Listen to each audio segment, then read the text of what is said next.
Good morning, everyone. Welcome to Math Monday. I'm Miss Barnes, and the segment that follows is for kindergartners through second graders. Friends, today we're going to be working on a specific strategy called near doubles. In just a second, we'll go through the objective, but you definitely need to make sure that you have a writing utensil and paper ready for our lesson today, as we're going to create another part whole map, and then we will go through our strategies. So our objective is I can use the strategy of near doubles to solve addition problems. Today's tools, we'll be using a part whole map. We'll also be using red and yellow counters, and you will need a writing utensil and paper. Remember, a couple weeks ago, we talked about how to create a part whole map if you don't have one. And all you need is a piece of paper, and I'll just rip one out of my notebook here. All you need is a piece of paper. And then remember to create the map, you'll fold it in half.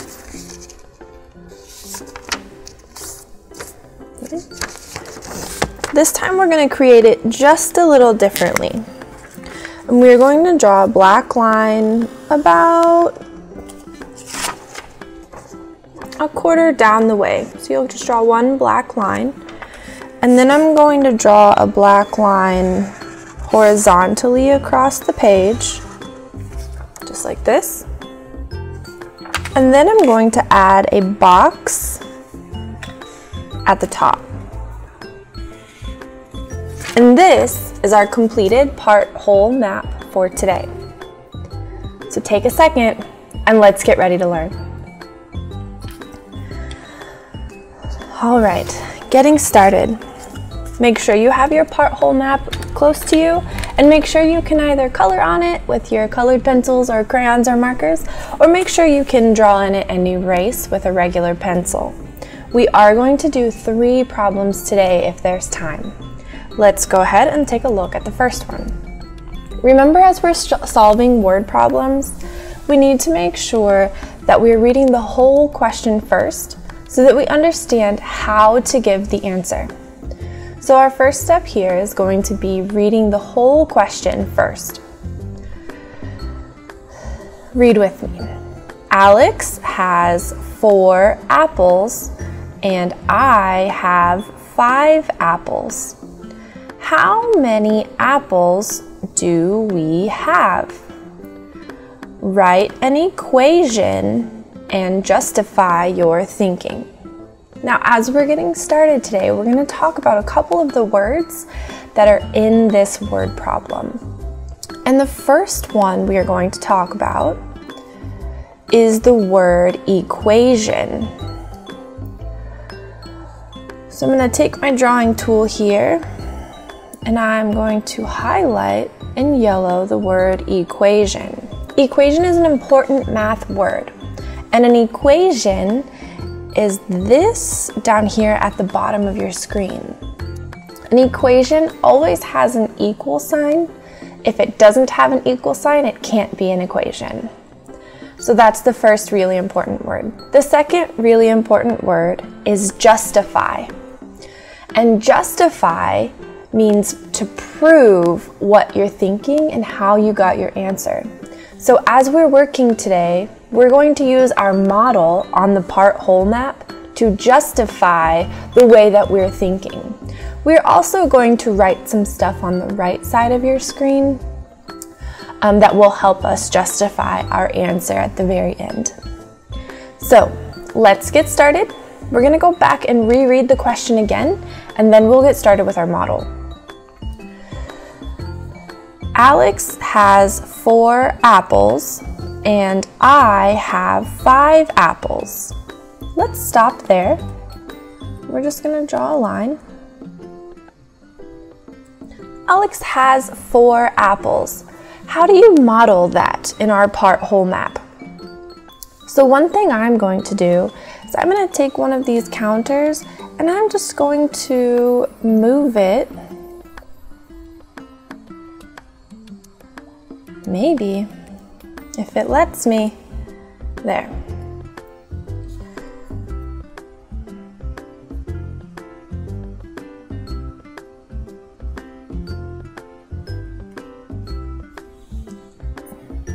Now I can do it.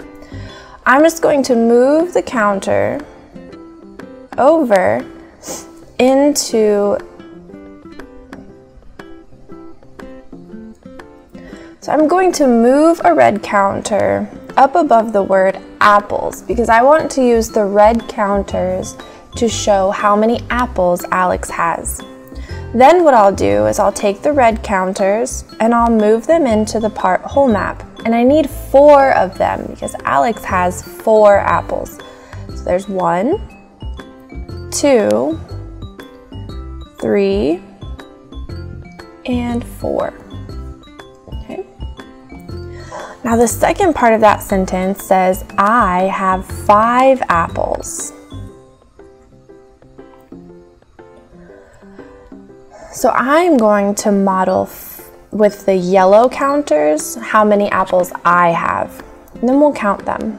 1, 2, 3, 4, and 5. Now I need to write an equation that goes with my model. If I'm going to do, as I'm doing that, I'm going to change my marker color. And I'm going to write down below my equation. So the first number in the equation, the first addend, is going to be 4 because that's how many apples Alex has. The second number in the equation, the one that follows the plus sign, is going to be 5 because that's how many apples I have. Now, when we talk about the strategy of near doubles, it's really important to remember your doubles. So can you find a double fact that is close to 4 plus 5? Remember, doubles are facts that have the same number in both addend positions. So the double fact that I remember easiest associated with this is 4 plus 4. I know that 4 plus 4 equals 8. I also know that 4 plus 5 is the same as 4 plus 4 plus 1. This is how I use that doubles fact when I'm trying to solve for a problem that's really close to a doubles fact. So I know that 5 and 4 plus 1 are equal. So I've done what's called substitute 4 plus 1 into that spot to make it just a little bit easier. So now we can say on the right side of this equation, we can say that we know that 4 plus 5 equals, and then do you remember what we said about 4 plus 4? What does that equal? That equals 8. So we've taken this part out, but we still have the plus 1 at the end. So now I know that 4 plus 5 is the same as 8 plus 1. Then I know that 4 plus 5 is the same as, what's 8 plus 1? Can you tell me? That's right, 8 plus 1 is 9. So now I know that 4 plus 5 equals 9, and I used the near doubles facts to get to my answer. Let's go back to our equation underneath our model. The equation here says 4 plus 5 equals 9. And we can justify our thinking both with our model, we could count the total of counters there, or with our comparison on the right side. That was a lot of steps, and I'm sure you're ready for a break. So take a quick moment here, and we're going to get ready for problem number 2. All right, are you ready for the second question? Here we go. Sam eats 4 tacos for dinner. His sister Roxy eats 3 tacos for dinner. How many tacos did the kids eat in all? Now you'll notice the first thing that I've done is I've placed a red counter above Sam's tacos and a yellow counter above Roxy's tacos. I did that so that I could keep track of who has which color counter. Now we need to go back and reread one sentence at a time, and we need to build our model in the part whole map. The first sentence says, Sam eats 4 tacos for dinner. And then we'll stop there. How do you model that in your part whole map? Can you place 4 red counters in your part whole map? 1, 2, 3, and 4. Great job. Next, the next sentence says, his sister Roxy eats 3 tacos for dinner.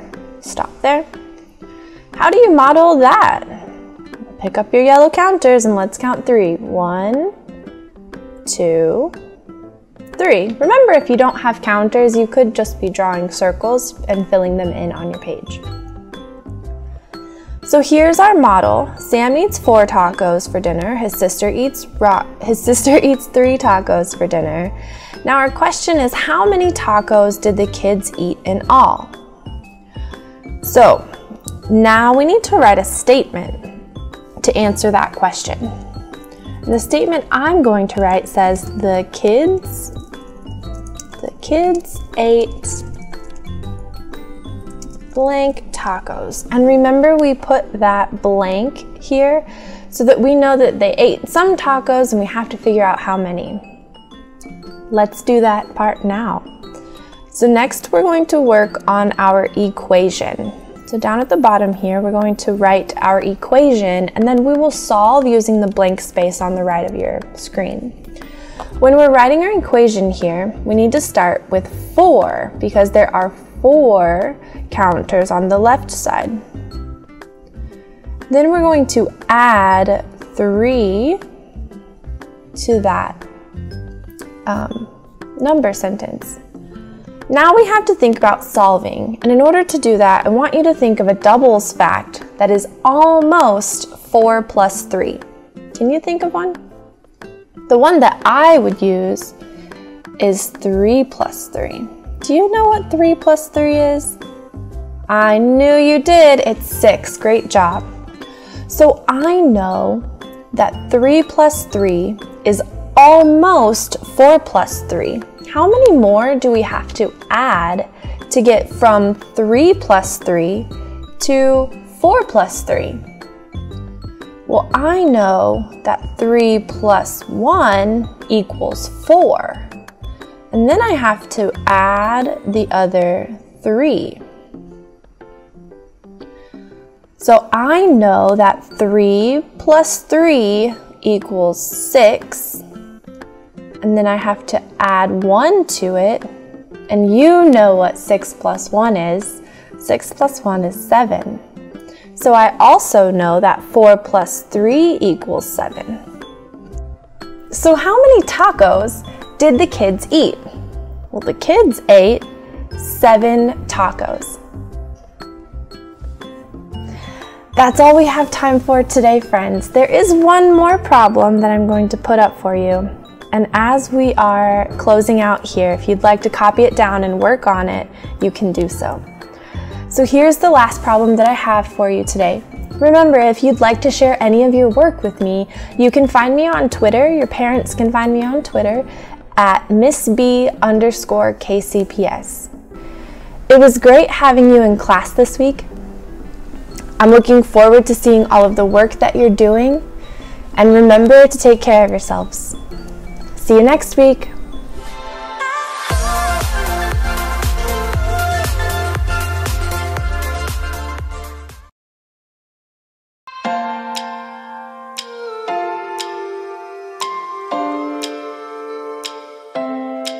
Good morning. Thanks for joining us for Math Monday. I'm Erin Dorsey, and I'm one of the elementary math coordinators for Kansas City Public Schools. The last few segments, we've been working hard solving word problems in math and using the 8 mathematical practices to help us. Today, we're going to continue those lessons using a tape diagram to solve our problems. A tape diagram is a strategy that can be used to solve any word problem. If it sounds new, It's really not. It's very similar to number bonds. And you use number bonds all the way in kindergarten, first and second grade to help you solve problems. A tape diagram is just taking that number bond a little bit further. So let's get into our problem. Let's take a look at our problem. A Kansas City store has 458 Chief shirts, 212 Royal shirts, and 277 KC hats in their inventory. How many more shirts does the store have than hats? The first thing I want to do is identify the most important information that will help me solve my problem. Do you see any information that we could use? If you're thinking this information here, you would be correct. 458 Chief shirts, 212 Royal shirts, and 277 KC hats. That information is going to help me solve my missing pieces it's going to help me solve for my missing pieces.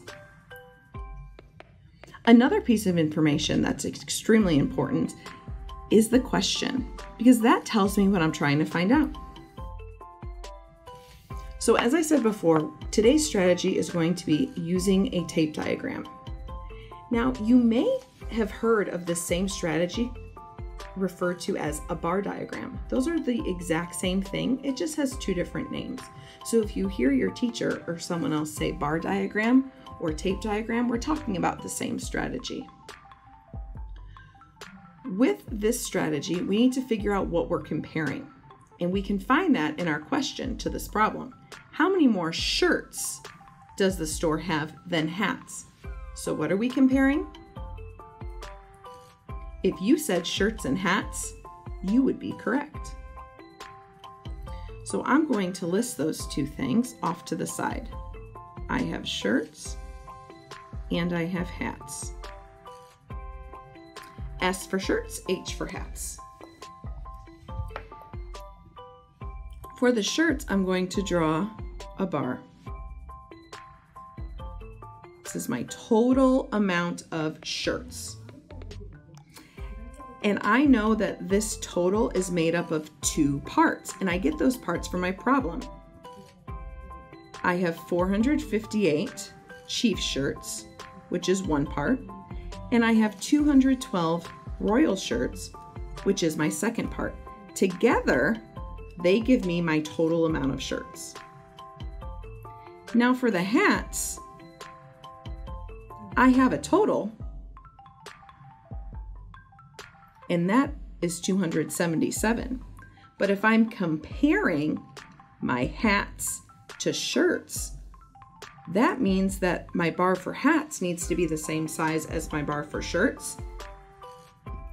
And it's not, is it? I have all of this space here to make up, and that is my unknown. That's what I'm trying to figure out. So the first thing I need to do is figure out what this total is. How do you think I can do that? By adding, exactly. I have two parts and now I need to find the total, and I can find the total by adding. So I'm going to add 458 plus 212, and that will give me my total amount of shirts. 8 ones plus 2 ones is 10 ones. Put my placeholder down, carry the 10. 5 tens plus 1 10 is 6 tens, plus another 10 is 7 tens. And then 400s plus 200s is 600s. My total amount of shirts is 670 shirts. So remember, if I want to make my hat bar the same size as my shirt bar, that means my hat bar also needs to equal 670.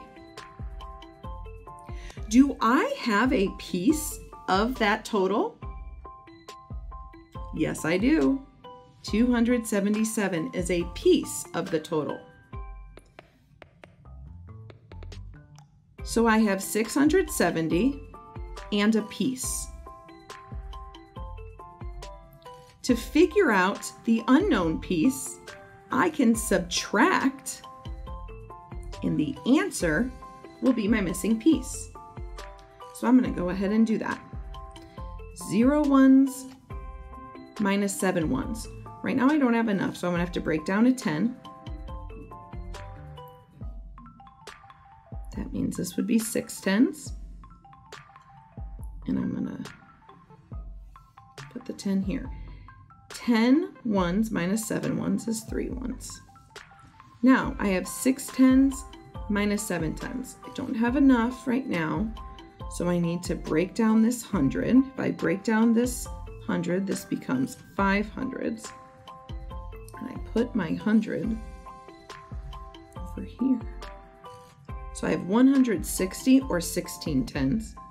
16 tens minus 7 tens is 9 tens. And then 5 hundreds minus 2 hundreds is 3 hundreds. This is my missing piece. So I'm going to put that back up here.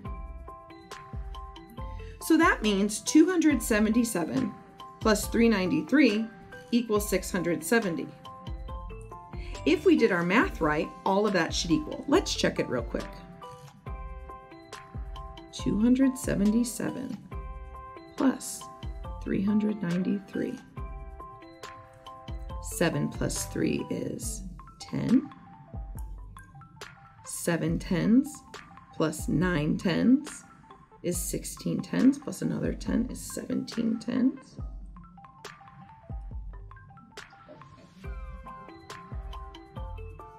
Carry. 2 hundreds plus 3 hundreds is 5 hundreds, plus another 100 is 6 hundreds. So 670. Yes, it does equal. We got it correct. So let's make sure we've answered our question. How many more shirts does the store have than hats? Okay, well, if the store has 670 total shirts and it only has 277 hats, this missing piece here is how many more shirts it has than hats, and that is 393. So my answer is 393 more shirts than hats. Let's take a look at another problem. The same store sold 304 Royals jerseys in June. I'm going to highlight that because I know it's important. And 34 fewer in July. That is also going to be important.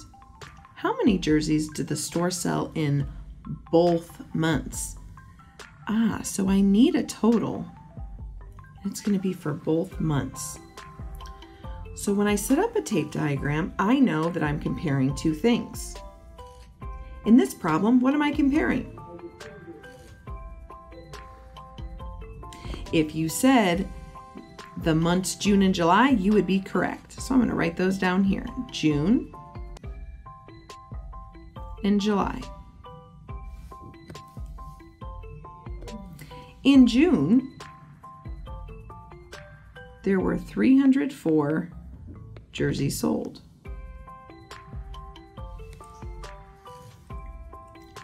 In July, there were some jerseys sold, but it was 34 jerseys less than 304. So that means this right here is going to tell me how many jerseys were sold in July. What operation do you think I could use to find out how many were sold in July? Subtraction, yes. I have a total of 304 jerseys in June, and I know that I sold 34 less than that in July. So therefore, I can subtract. 304 minus 34. 4 ones minus 4 ones is 0. 0 tens minus 3 tens.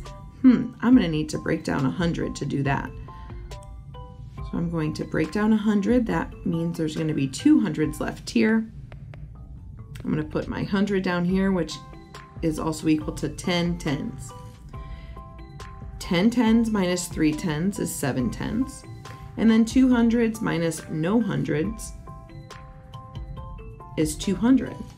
So in July, they sold 270 jerseys. Am I done? You're right, I'm not done. Because if I go back to the question, it asks me how many jerseys were sold in both months. How am I going to figure that out? That's right. I am going to add my jerseys in June, which is 304, to my jerseys sold in July, which is 270, and that's going to give my total amount of jerseys sold in both months. So 4 ones plus 0 ones is 4 ones. 0 ones plus 7 ones is 7 ones. Or I'm sorry, I made a mistake. Did you catch it? That's right, I was in the tens column, not the ones column, so let's redo that because mathematicians want to be precise. I have 0 tens plus 7 tens, and that leaves me with 7 tens. 3 hundreds plus 2 hundreds equals 5 hundreds. That gives me a total of 574 jerseys sold in both months. So what do you think? Bar models, tape diagrams, two different names for the same strategy, but it's a strategy that's going to work for you all the time. And it takes your knowledge of number bonds and helps you figure out how to solve word problems that are maybe more complex than what you're used to. The main thing is that you are using what you know in the problem to solve for what you don't know. And that you're using a strategy that allows you to organize your thinking. Now, I'm sure you noticed in the problem, I made a mistake. What did I do when I made that mistake? That's right. I stopped and I went back and I corrected my mistake. I didn't just keep going because mathematicians are precise. One of the 8 mathematical practices is to attend to precision, and that is very important.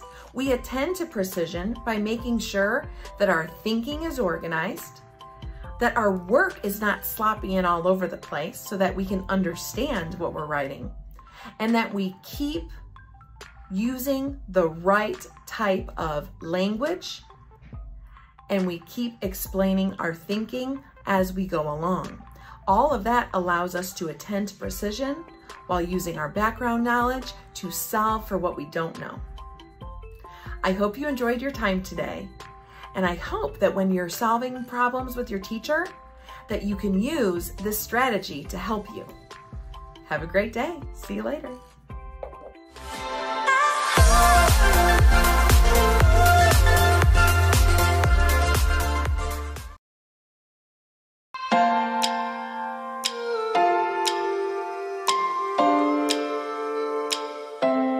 Hello, my name is Mary Jo Fender, and this is Math for Middle School.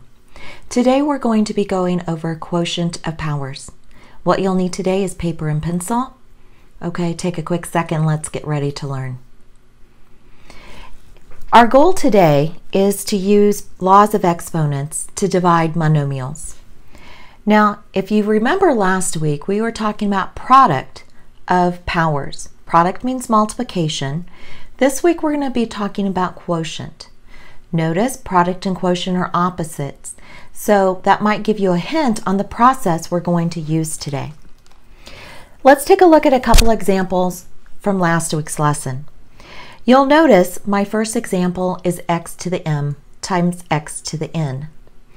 And our laws of exponents say if our bases are the same, and our bases here are the same because they are the base of x, I can add my two exponents together. So I would add m and n, whatever those happen to be, and I would get my product of my power answer.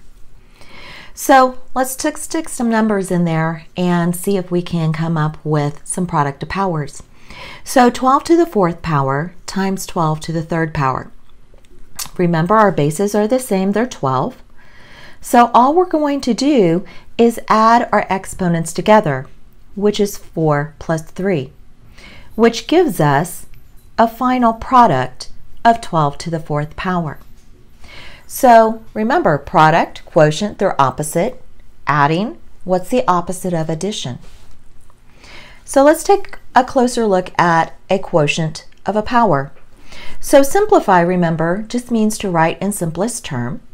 So we have 3 to the 6th divided by 3 to the 2nd.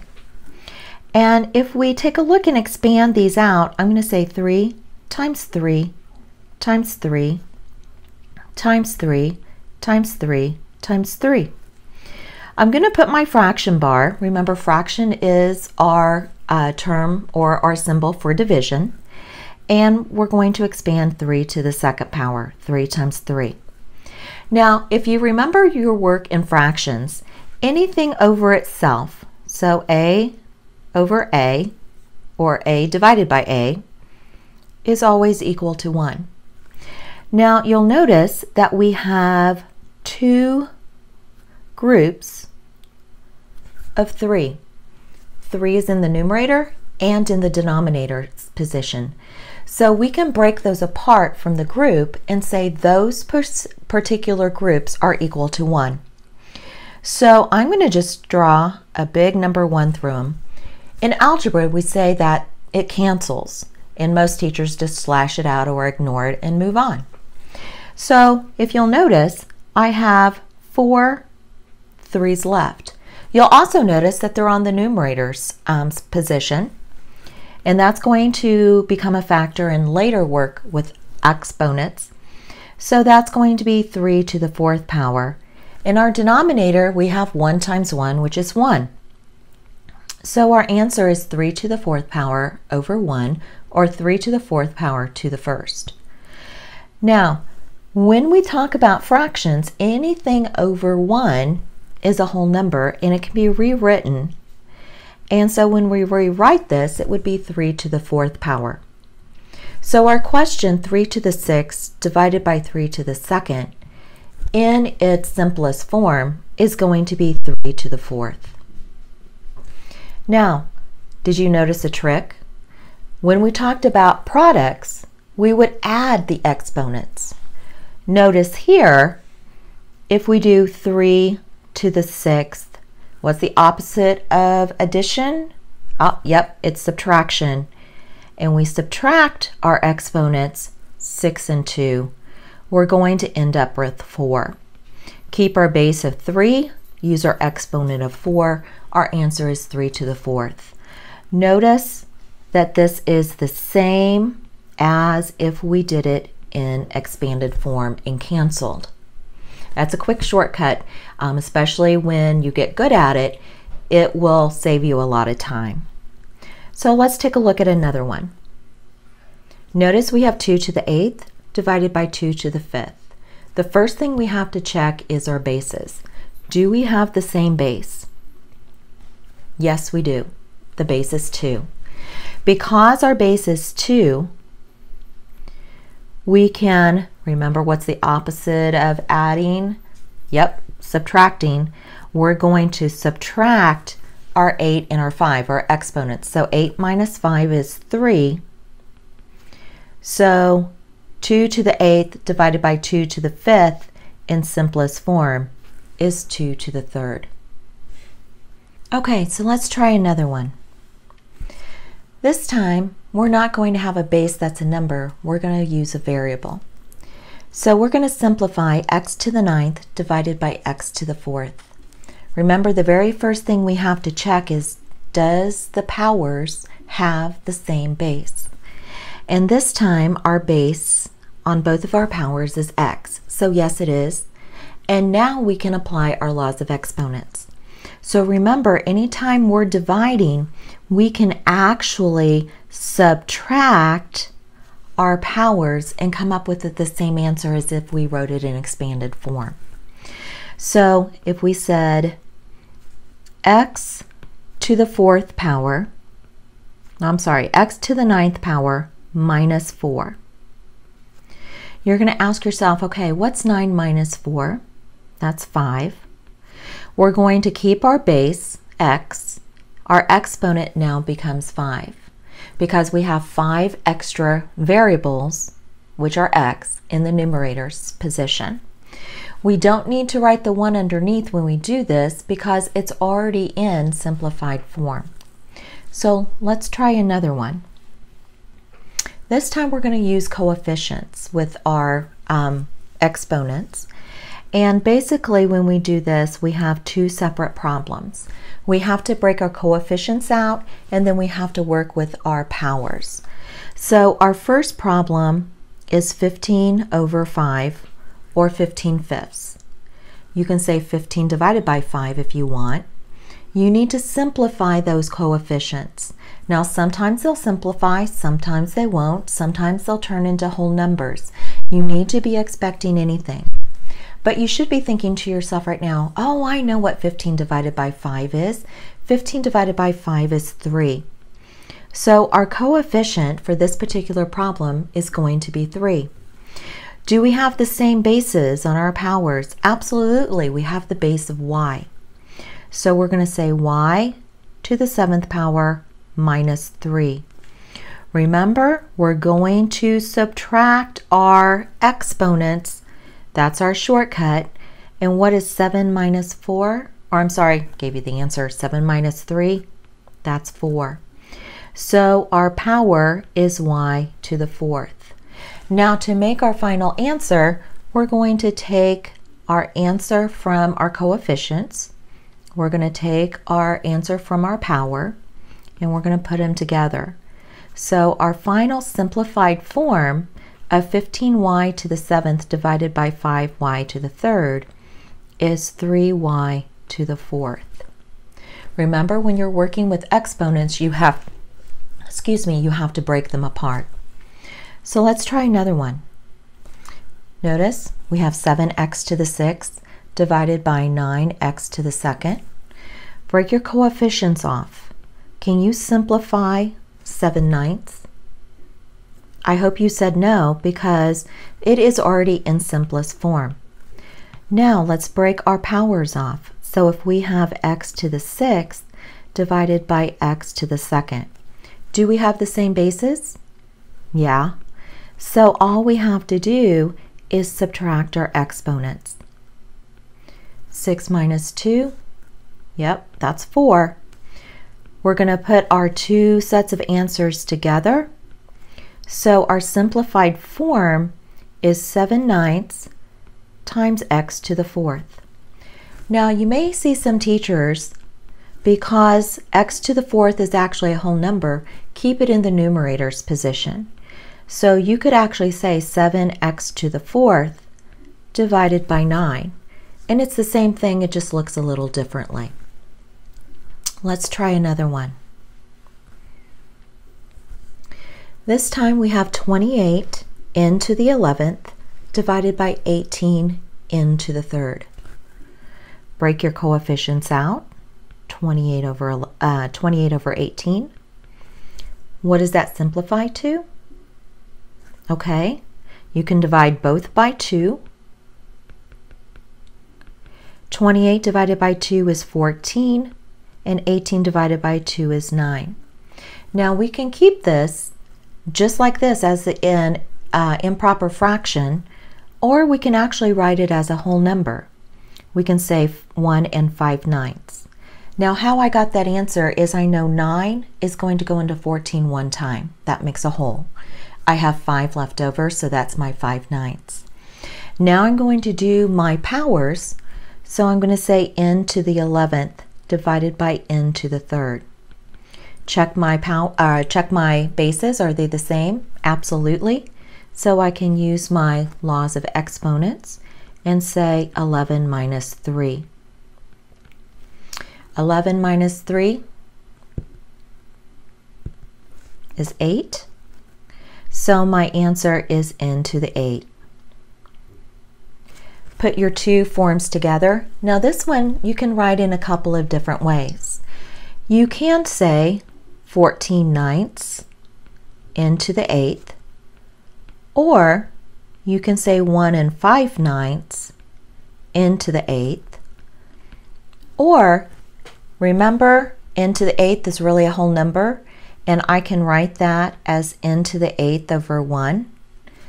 I can actually say 14 into the 8th divided by 9. It all depends on what you're going to do with this, on how you're going to write this. So let's try one more. I have 36x to the 12th divided by 9x to the 8th. Remember, break your coefficients apart. 36 over 9. What does that simplify to? I hope you notice that 36 can be divided by 9 evenly. That gives us 4. And x to the 12th divided by x to the 8th. Do we have variables that are the same as our bases? Absolutely. So we can say x to the 12th divided by 8. What does that equal? 4. So we can say x to the 4th. Now, all we have to do is put our coefficient and our power together. So our answer is 4x to the 4th. Now it's your turn. I have 3 practice problems for you to do today. That concludes our lesson for today. So let's take a quick review. Remember quotient of powers. We need to subtract the exponents as long as we have the same bases. If you have coefficients, break those out first, simplify as far as you can, then work with your powers, get that in simplest form, and then put your 2 together. Thank you for joining me today. It's been my pleasure having you in class. My name is Mary Jo Fender, and I'll see you next week.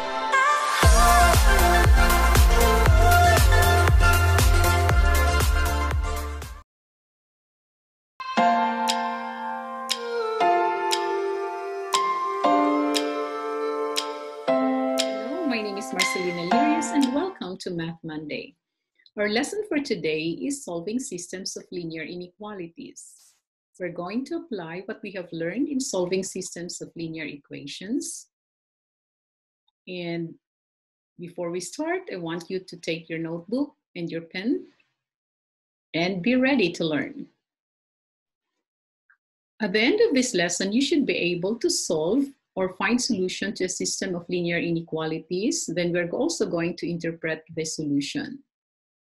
So a system of linear inequalities consists of 2 or more linear inequalities. And to solve the system, we're going to first graph each linear inequality independently. So which means that if you have the line x less than or equal to x plus 4, we're going to graph this first, then graph the second one, and the solution to a linear inequality is a half plane. Which means that the ordered pairs on this half plane would represent the solution, and also any point on this half plane, okay, in this region or this region would satisfy the corresponding inequality. So the solution to the system will now be the intersection of the 2 overlapping solutions. Okay, let's start first with a quick review of the inequality symbols. So if we have a strict inequality, greater than or less than, we're going to use dashed line for our boundary line. And for the non-strict inequalities, so greater than or equal to, less than or equal to, we're going to use solid line. Okay, so let's try the first one. Y is less than 2x minus 5. Our reference graph here will be the linear equation y equals 2x minus 5, which is of the form y equals mx plus b, and that our m is 2 or 2 over 1, and b is negative 5. or 0, comma, -5 as the y-intercept.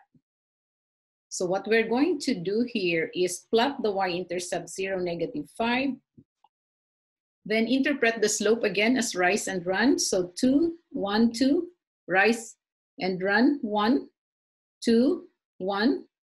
Then, okay, let's look at the boundary line. This is a strict inequality less than, so therefore our boundary line will be a dashed line, okay? You have less than, so therefore you have a dashed line.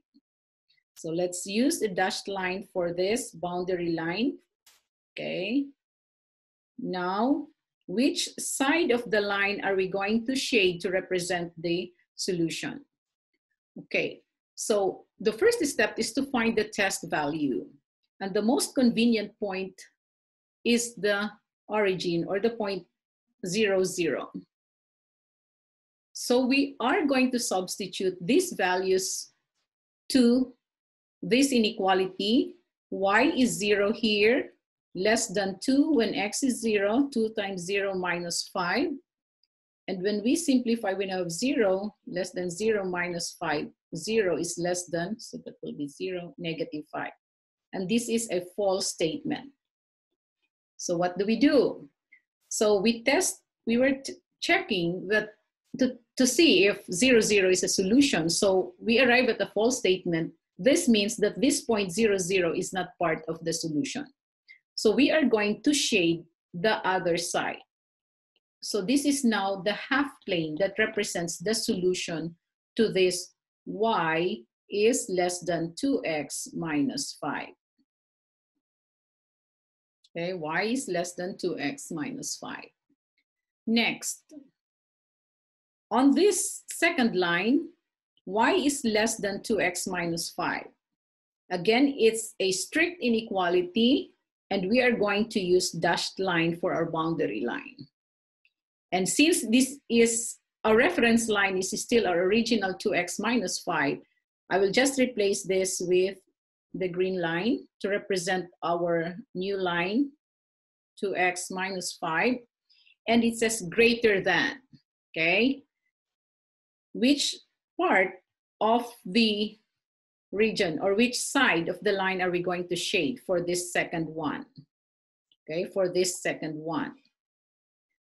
Let's use 0, 0 again as our test value. So when our test value is 0, 0, let's substitute this into the inequality 0 greater than 2 times 0 minus 1.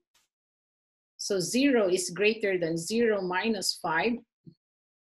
0 is greater than -5, and this is a true statement.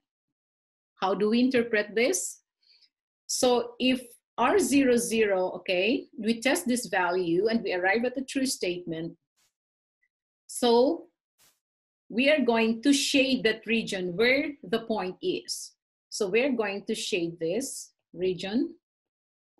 The half plane here represents the solution to the inequality y is greater than 2x minus 5.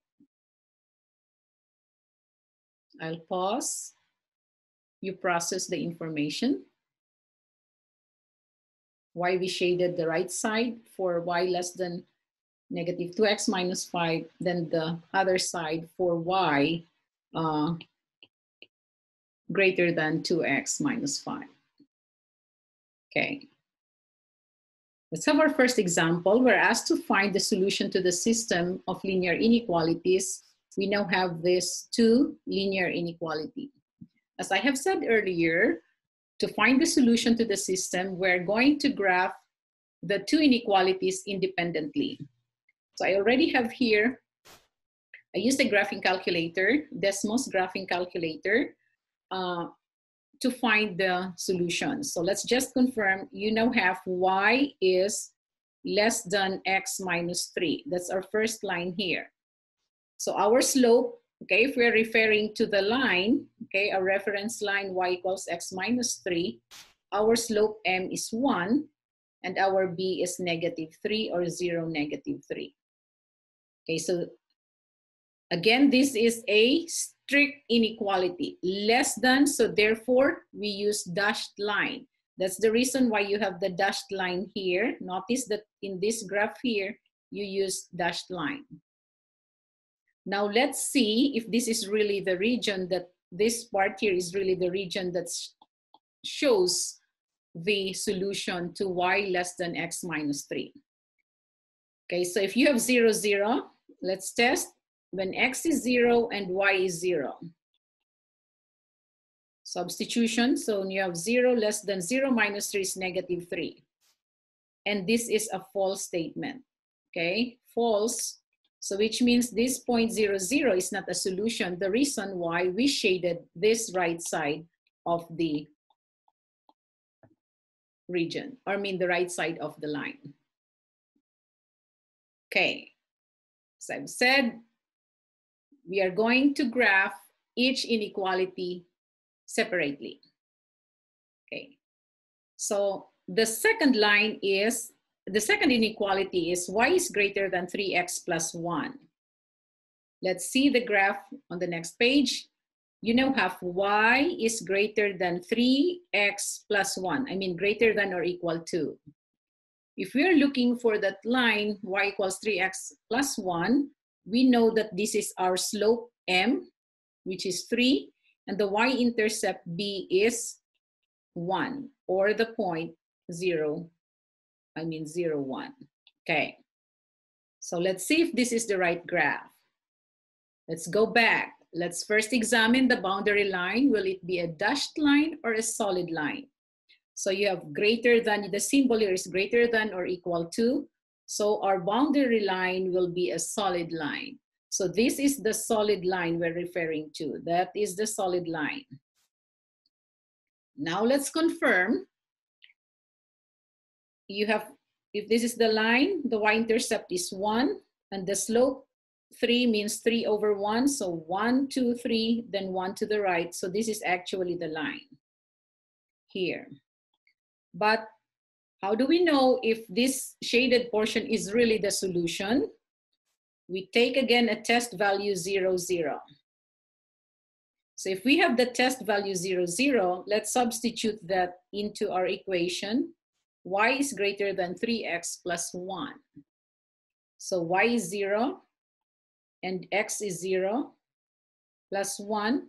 So 0 is greater than or equal to, this is 0 plus 1, it's 1. And this is a false statement. Again, if 0, 0 here is here on this side of the line, and we arrive at a false statement, that means we're going to shade this portion here. Okay. Process the information. So after graphing the two inequalities separately, we're going to find the intersection of the half planes. So notice that the solution to this linear inequality is the half plane. This is the half plane here. And the solution to the second inequality, y is less than x minus 3, is the half plane. Okay, it's the half plane below this boundary line. So the solution to this system, okay, the solution to this system is the intersection of the two regions and bounded by this dashed line and the solid line here. So any point inside this region is a solution to the system.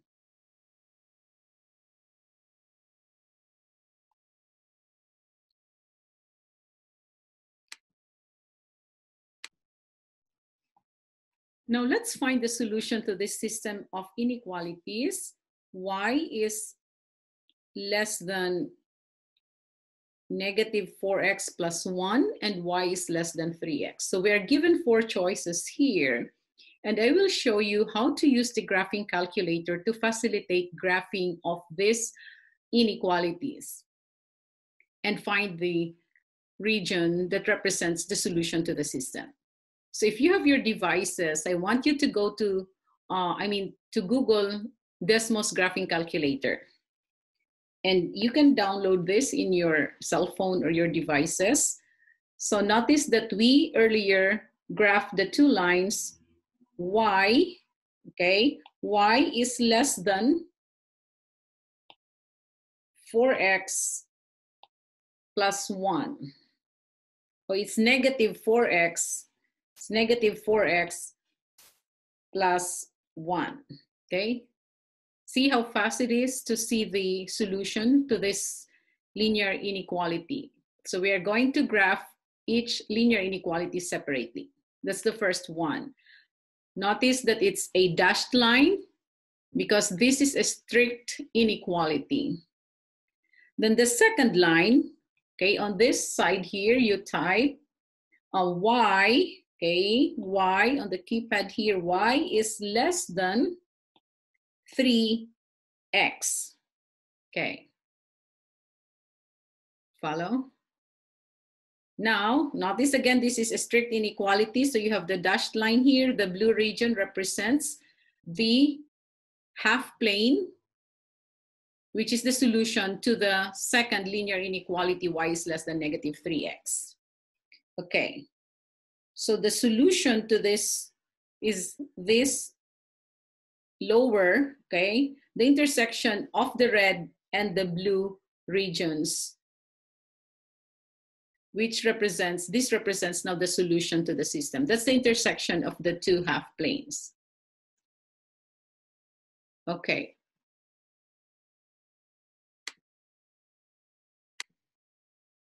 So going back to the 4 choices, notice that when we graph the two using Desmos Graphing Calculator, the boundary, the region representing the solution was bounded by this dashed line here and this solid line. Any point on this region represents the solution, and this is now represented by this choice here, letter D. So this is one region intersection, another 1, 2, 3, 4. So of the 4 choices, number 4 represents the solution.